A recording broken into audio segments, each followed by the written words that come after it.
Hello guys, welcome back to the channel. आज की video में हम बात करेंगे अबाउट डिज़ास्टर मैनेजमेंट, जो कि मेरा सब्जेक्ट होने वाला है अभी का engineering without non engineering subjects की सीरीज़ में। तो ये मेरी ब्रांच का सब्जेक्ट नहीं है क्योंकि मैं AIML स्टूडेंट हूँ और ये मेरी ब्रांच का सब्जेक्ट नहीं है, ये CSE कोर में है सब्जेक्ट। सो इसके बारे में हम पढ़ेंगे।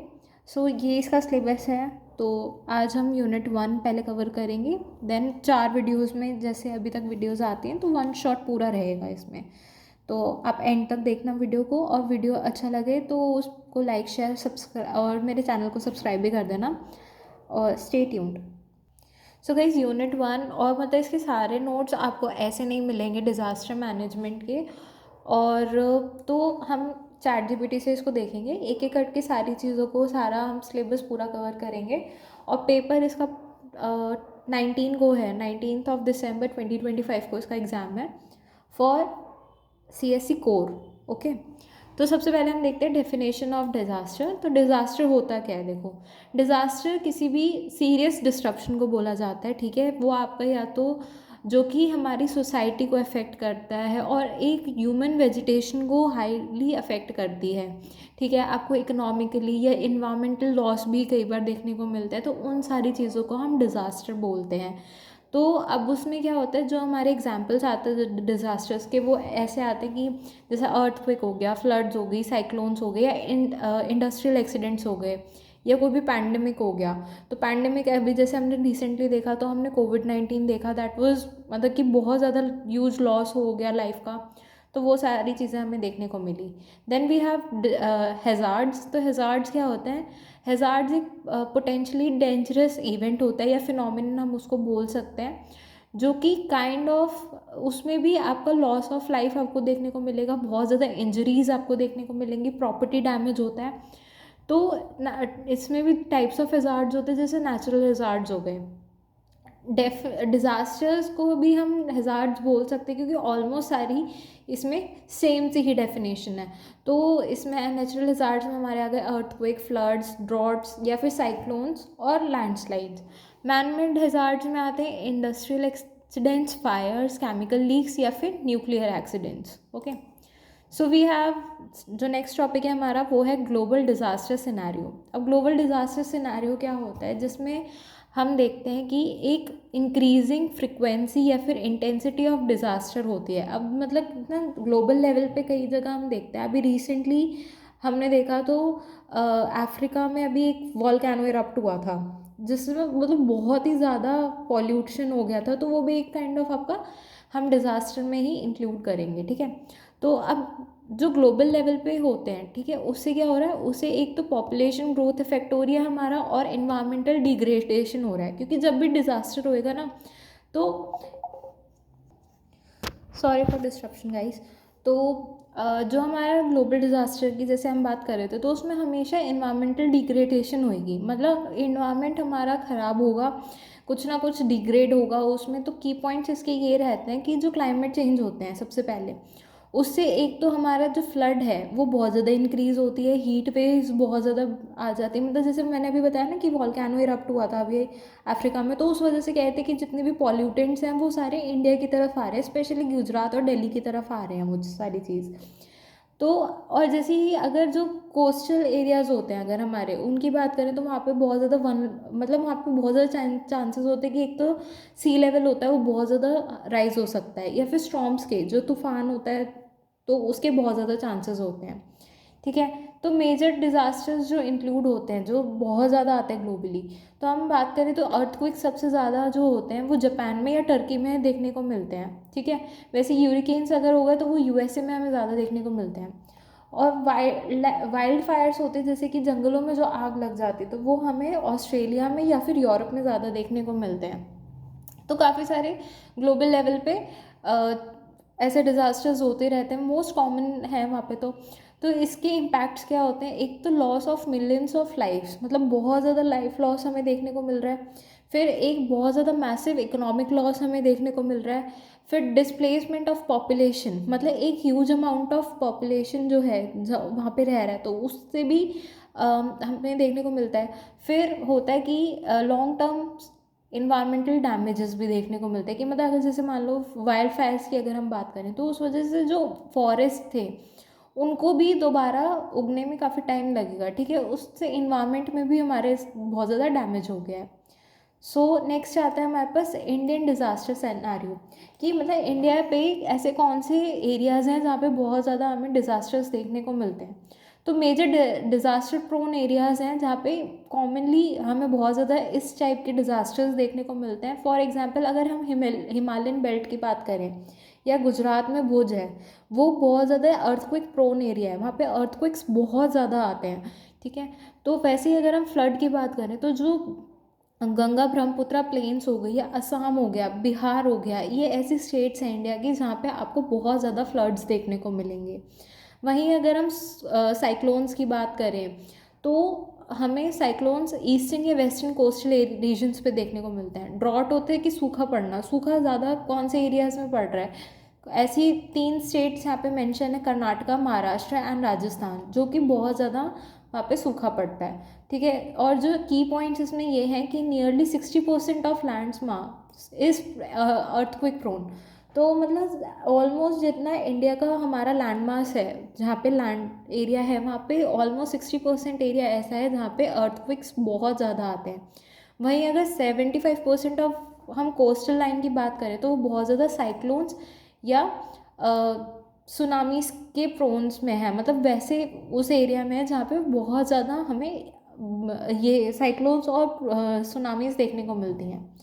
Okay, so disaster management India में कैसे होता है, तो there is a authority named as national disaster management authority, जो कि सारा कोऑर्डिनेट कर रही है फॉर डिज़ास्टर मैनेजमेंट, मतलब जितने भी डिज़ास्टर्स हो रहे हैं तो उसके आसपास जो भी चीज़ें देखी जा रही हैं तो वो ये सारी हैं। Okay, then we have role of engineer in disaster management, next topic. तो एज एन इंजीनियर हमारा क्या रोल है इन डिज़ास्टर मैनेजमेंट में, तो जो इंजीनियर्स हैं वो बहुत ज़्यादा एक क्रूशियल रोल प्ले करते हैं डिज़ास्टर मैनेजमेंट में। हम अपनी साइंटिफिक और टेक्निकल नॉलेज को लगा सकते हैं जिससे हम डिज़ास्टर्स को रिड्यूस कर सकें, प्लस हम लाइफ्स को सेव कर सकते हैं, ठीक है। तो जो रोल ऑफ इंजीनियर अगर हम बात करें तो जो हमारे सिविल इंजीनियर्स होते हैं तो वो क्या कर सकते हैं, वो अर्थक्वेक रेजिस्टेंट या फ्लड रेजिस्टेंट या साइक्लोन रेजिस्टेंट स्ट्रक्चर्स को बिल्ड कर सकते हैं, जिससे हम कुछ ना कुछ वो चीज़ें अप्लाई करके हम लॉस ऑफ लाइफ हम बचा सकें, ठीक है। देन हम सेफ बिल्डिंग कोड्स या कंस्ट्रक्शन स्टैंडर्ड्स मेंटेन कर सकते हैं। हम डैम्स या फिर एम्बैंकमेंट्स, ड्रेनेज सिस्टम इस तरह से डिज़ाइन कर सकते हैं कि लॉस ऑफ लाइफ कम हो। Okay, then we have role of engineers in disaster preparedness, कि मतलब हम क्या कर सकते हैं, हम एज अ सॉफ्टवेयर इंजीनियर हम अर्ली वार्निंग सिस्टम्स बना सकते हैं फॉर फ्लड्स, साइक्लोन्स और सुनामीज़ के लिए। उसके बाद हम कम्युनिकेशन सिस्टम्स बना सकते हैं जो कि आपके डिज़ास्टर से होने से पहले कुछ इमरजेंसी अलर्ट वहाँ पे दे दे। ओके, तो ये सारी चीज़ हम कर सकते हैं। और फिर यहाँ पे ड्यूरिंग द डिज़ास्टर जब हो गया तो उस टाइम पे हम क्या कर सकते हैं, हम ऐसे एक्सेस हम बिल्डिंग डैमेजेस को बचा सकते हैं, ठीक है। और उसके बाद जितनी भी स्ट्रक्चर डैमेज हुआ है वहाँ पे हम एक्सेस कर सकते हैं, इमीडिएट एक्शन कर सकते हैं।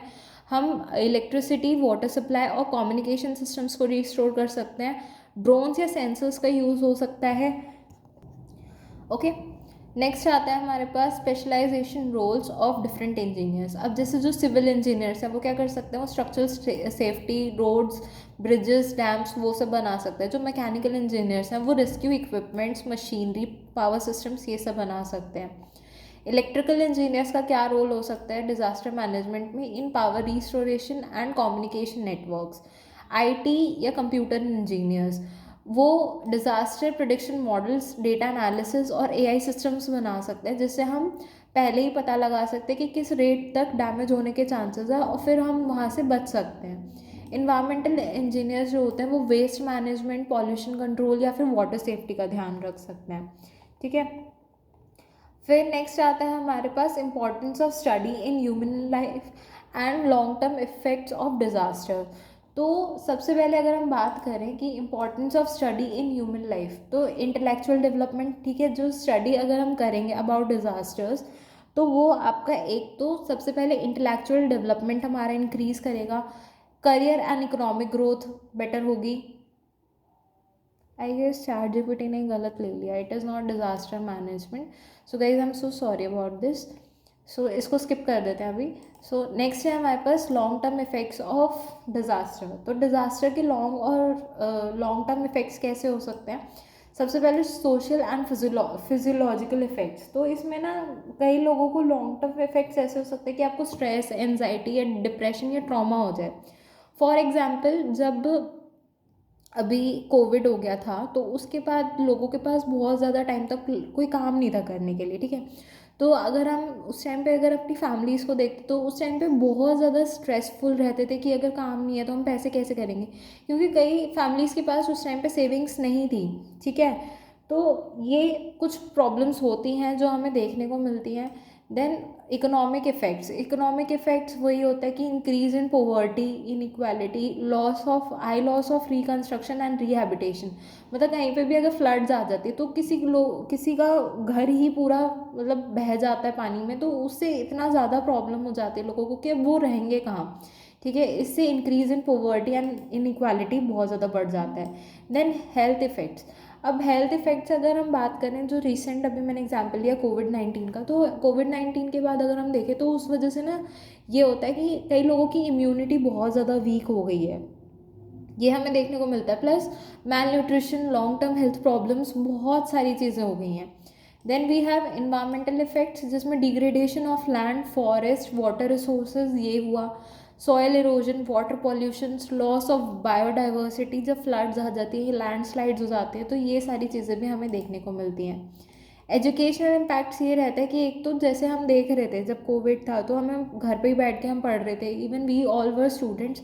तो हमारी ऑनलाइन क्लासेस होती थी जिसमें किसी को कुछ समझ नहीं आता था, बस वो चल रहा था, ठीक है। तो that was also educational impact, जो कि हमें अभी तक देखने को मिलता है कि भाई मतलब मैं तो उस टाइम पे 11th-12th में थी, तो ये उसका कॉन्सेप्ट कुछ पता ही नहीं क्या हो रहा है, तो XYZ ऐसे भी रीजंस होते हैं। Then we have development setbacks. तो इसमें क्या होता है कि slowing down of national development, ठीक है। एक तो नेशनल डेवलपमेंट नहीं हो रहा कि सारे घर में ही बैठे हैं, या फिर कुछ भी प्रॉब्लम्स नेचुरल डिजास्टर्स की वजह से जो होती हैं। Then we have geological mass movements and land disasters. तो जियोलॉजिकल मास मूवमेंट्स में ये होता है कि ना ये डाउन मूवमेंट होती है ऑफ रॉक, सॉइल और debris along the slopes under the influence of gravity. मतलब जो आपकी ग्रेविटी है ना, वो सॉइल को अपनी तरफ खींच रही है, ठीक है, जिस वजह से धरती नीचे जा रही है। तो इसकी कॉजेज़ क्या होते हैं? सबसे पहले कि किस वजह से हो रहा है, एक तो हैवी रेनफॉल या फिर वाटर सैचुरेशन, मतलब वाटर बहुत ज़्यादा सीपेज करे जा रहा है, जिससे मतलब एक तो वेट बढ़ गया सॉइल का तो वो और धसे जा रही है अंदर। फिर अर्थक्वेक्स या वॉल्केनिक एक्टिविटीज़। नेक्स्ट है weathering and erosion. Weathering and erosion होता है हमारा रॉक्स में, ठीक है। फिर आता है डिफॉरेस्टेशन। डिफॉरेस्टेशन का मतलब होता है कि आपने पेड़ को काट दिया, बहुत huge amount of forest area को हमने रिमूव कर दिया, उसको डिफॉरेस्टेशन बोलते हैं। Unplanned construction and mining, steep slopes and weak rock structures, ये सारे रीजंस होते हैं हमारे जियोलॉजिकल मास मूवमेंट के। तो types of geological mass movements क्या हैं? सबसे पहले एक तो लैंडस्लाइड, ठीक है, इसके कॉजेज़ और ये आप पढ़ सकते हो यहाँ पे। फिर रॉकफॉल। रॉकफॉल का मतलब होता है कि ना एक स्टीप क्लिफ से, मतलब जैसे एक स्लांटिंग जगह से आपका एक फ्री फॉल हो रहा है रॉक का, ठीक है। Then we have mud flow. Mud flow क्या होता है? एक रैपिड फ्लो ऑफ वाटर हो रहा है, सॉइल के साथ पानी बह रहा है, मतलब क्योंकि वहाँ पे मिट्टी वहाँ पे कोई प्लांट है ही नहीं उसको पकड़ने के लिए जो रूट मिट्टी को पकड़ के रखे, तो इस रीज़न से भी उसको मड फ्लो बोलते हैं। Then we have debris flow. Debris flow होता है आपका mixture of soil, rocks, vegetation और वाटर, वो सारा आपका डाउन द हिल जा रहा है एक साथ, मतलब जो लैंडस्लाइड्स टाइप अगर हम देखें तो। Then we have soil creep, जिसमें एक स्लो और ग्रेजुअल मूवमेंट होता है सॉइल का डाउन द स्लोप, ठीक है।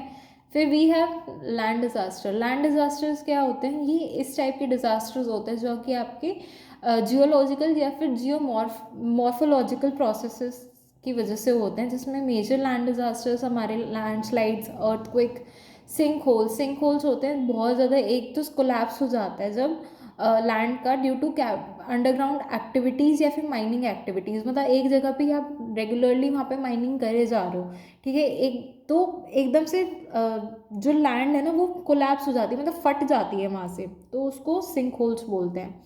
Okay, then we have land subsidence, soil erosion. तो ये सारी चीज़ें होती हैं जिसमें जियोलॉजिकल मास मूवमेंट को हम बोलते हैं। तो इसके इम्पैक्ट्स ये होते हैं, एक तो हमें बहुत ज़्यादा लॉस ऑफ ह्यूमन लाइफ और प्रॉपर्टी देखने को मिलता है, destructions of roads, railways and buildings, ये सारी चीज़ें हमें देखने को मिलती हैं। Then we also see disruptions of communication and transport, environmental degradation, economic loss and displacement. Prevention हम कैसे कर सकते हैं, एफॉरेस्टेशन या वेजिटेशन। इसमें ये होता है कि ना आप या तो प्लांट्स बहुत ज़्यादा ग्रो कर सकते हो जिससे आपका जो लैंड है वो बहुत ज़्यादा फर्टाइल हो, प्लस जितनी भी सॉइल है वो सारी बाइंडेड रहे आपस में।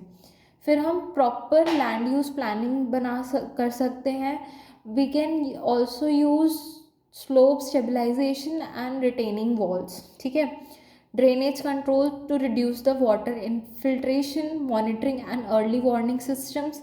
तो ये सारे यहाँ पे हमारे प्रिवेंशन और मिटिगेशन टेक्निक्स हैं। फिर हमारे पास है लास्ट टॉपिक आई गेस इस यूनिट का, which is atmospheric disasters and disaster mitigation. तो यहाँ पे एटमॉस्फेरिक डिज़ास्टर्स क्या होते हैं, जो कि एक्सट्रीम वेदर या फिर एटमॉस्फेरिक प्रोसेस से जितने भी हमारे डिज़ास्टर्स होते हैं उनको हम बोलते हैं एटमॉस्फेरिक डिज़ास्टर्स, जिसमें हमारे पास मेनली जो रिजल्ट्स किस वजह से होते हैं, देखो एक तो या तो change in temperature, pressure, wind pressure, और बहुत ज़्यादा मॉइस्चर जब एयर में होता है जो वो चेंजेस बहुत ड्रास्टिकली होते हैं, तो उस वजह से एटमॉस्फेरिक डिज़ास्टर्स होते हैं, जिसमें सबसे पहला आता है हमारा साइक्लोन्स। अब साइक्लोन्स क्या होते हैं, जब बहुत ज़्यादा एकदम से विंड बहुत स्ट्रॉन्ग विंड्स चलने लग जाती है, प्लस हैवी रेनफॉल हो रहा है और उसमें तूफान भी आ रहा है, ठीक है, आंधी तूफान और बारिश तीनों चीज़ चल रही है, प्लस बहुत ज़्यादा तेज़ हवा भी चल रही है, तो उस चीज़ को साइक्लोन बोला जाता है। फिर नेक्स्ट है हमारे पास flood.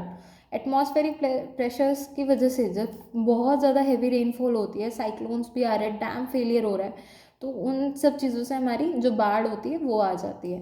Then we have droughts. Flood का उल्टा मीन सूखा पड़ जाना बिल्कुल, जिसमें आपका लो रेनफॉल या वाटर स्कैरसिटी रहता है, ठीक है। फिर वी हैव हीट वेव्स, मतलब जो लू चलना जिसको बोलते हैं ना उसको हीट वेव्स बोलते हैं। Then we have cold waves, जो अभी सर्दियों में देखने को मिल रहा है हमें कि बहुत ज़्यादा ठंडी हवाएं चल रही हैं, तो वो। फिर हमारे पास है thunder storm and lightning. Thunder storm क्या होता है कि बहुत ज़्यादा अमाउंट ऑफ आपका बिजली कड़कना, हैवी रेनफॉल हो रही है, तो उस वजह से भी हमें बहुत सारी चीज़ें देखने को मिलती हैं, जिसमें एक इफ़ेक्ट्स हमें ये देखने को मिलते हैं कि कहीं बिजली गिर गई, किसी इंसान के ऊपर गिर गई। ये एक अगर मैं रियल लाइफ इंसिडेंट शेयर करूँ तो मेरी क्लास में लड़का था जब आई वॉज इन स्कूल, सो उसके ऊपर बिजली गिर गई थी and due to that he has lost his right hand, तो ये भी प्रॉब्लम्स हो जाती हैं कई बारी। Then we have hail storms. Hail storms होता है ओले पड़ना, जब ओले पड़ जाते हैं ना तो उससे क्रॉप डैमेज या प्रॉपर्टी डैमेज हमें बहुत ज़्यादा देखने को मिलता है। Then we have disaster mitigation. Disaster mitigation आपका होता है कि ना एक तो it refers to the measures taken to reduce and minimize the impact of disaster before they occur. तो डिज़ास्टर मिटिगेशन हम कुछ ऐसे मेथड्स होते हैं जो कि हम ले सकते हैं before the disaster is happening, so that कि हम उसके जो इफ़ेक्ट्स हैं वो हम मिनिमाइज़ कर पाएँ। तो इसमें टाइप्स ऑफ डिज़ास्टर मैनेजमेंट होते हैं। स्ट्रक्चरल मिटिगेशन मेजर्स, इसमें ना बेसिकली आपका ये आएगा कि जो आप क्या मेजर्स बना सकते हो, किस टाइप के आप स्ट्रक्चर्स बिल्ड कर सकते हो एज अ सिविल इंजीनियर, जो हमें हेल्प कर सकते हैं कि हम उन डिज़ास्टर से अपने आप को बचा सकें। सबसे पहले साइक्लोन रेजिस्टेंस बिल्डिंग्स बना सकते हैं, फ्लड कंट्रोल एम्बैंकमेंट्स बना सकते हैं, डैम्स को हम बना सकते हैं। Then we can also create storm shelters, कि मतलब तूफान आ रहा है तो उनके लिए हम शेल्टर्स बना दें, तो ये सारी चीज़ें होती हैं। Then we have non structural mitigation measures, जिसमें हमारे आते हैं अर्ली वार्निंग सिस्टम या वेदर फोरकास्टिंग एप्स हम बिल्ड कर सकते हैं। We can also build disaster preparedness plans, public awareness and education, land use planning and zoning laws. तो ये सारी चीज़ हम बिल्ड कर सकते हैं। Then we have mitigation measures for atmospheric disasters. Cyclones के लिए हम क्या कर सकते हैं, एक तो अर्ली वार्निंग सिस्टम्स हम बता सकते हैं कि भाई इस टाइम आप घर से मत बाहर निकलना, उस टाइम पे बहुत ज़्यादा चांसेस हैं ऑफ साइक्लोन्स, ठीक है। Then we can for floods हम कर सकते हैं फ्लड फोरकास्टिंग या रिवर एम्बैंकमेंट्स, कि आप इस टाइम पे फ्लड्स के टाइम पे आप कोस्टल एरिया में या फिर बीचेस पे मत जाओ, क्योंकि वहाँ पे ज़्यादा डूबने के चांसेस हैं आपके। फिर ड्रॉट्स के टाइम पे हम क्या कर सकते हैं, वाटर कंजर्वेशन, मतलब पानी हम बचा सकते हैं। क्रॉप डाइवर्सिफिकेशन हम कर सकते हैं। इवेंट एफिशिएंट इरिगेशन मेथड्स का हम यूज़ कर सकते हैं। मतलब इरिगेशन मेथड्स होते हैं जब हम अपने क्रॉप्स पे पानी डालते हैं ना, पानी देते हैं उनको, तो उस चीज़ को इरिगेशन मेथड्स बोलते हैं। Then we have importance of disaster mitigation, जिससे हम अपना लॉस ऑफ लाइफ हम रिड्यूस कर सकते हैं, प्रॉपर्टी को भी हम बचा सकते हैं, मिनिमाइज कर सकते हैं हम इकोनॉमिक लॉसेस को, इम्प्रूव कर सकते हैं हम quality resilience and then support कर सकते हैं सस्टेनेबल डेवलपमेंट को। So guys this was all about unit 1 for disaster management. I hope आपको वीडियो अच्छा लगा हो। So please like share and subscribe my channel. Thanks for watching.